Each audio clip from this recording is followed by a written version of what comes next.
When I came into the department as Attorney General, the President made it clear that one of his top priorities to reduce violent crime in the United States was to destroy MS-13 in the United States.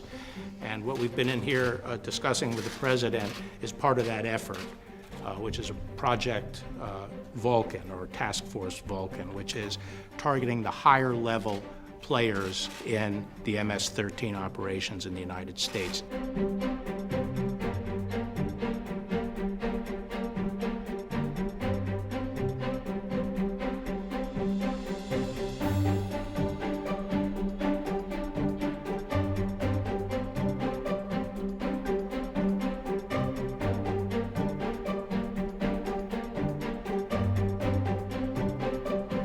I'm here to announce the guilty plea of Rita Mays.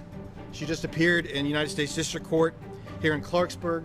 It was determined that the defendant injected exogenous insulin into the 8 victims, causing 7 of them to die from the resulting effects of hypoglycemia. The 8th victim died 2 weeks after the hypoglycemic event, and we were unable to prove the cause of death beyond a reasonable doubt, and therefore the plea in count 8 is assault with intent to commit murder. I want to speak just directly to the families of the victims.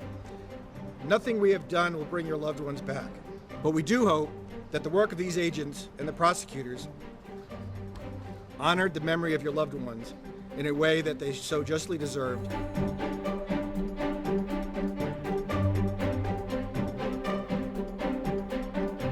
The General Secretary of the Chinese Communist Party, Xi Jinping, who has centralized power to a degree not seen since the dictatorship of Mao Zedong, now speaks openly of China moving closer to the center stage, building a socialism that is superior to capitalism, and replacing the American dream with the Chinese solution.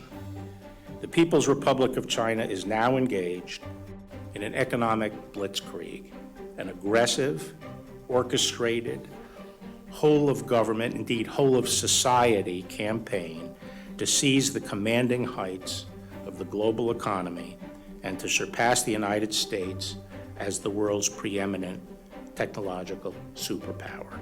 The ultimate ambition of China's rulers isn't to trade with the United States, it is to raid the United States. If you are an American business leader, appeasing the PRC may bring short-term rewards, but in the end, the PRC's goal is to replace you.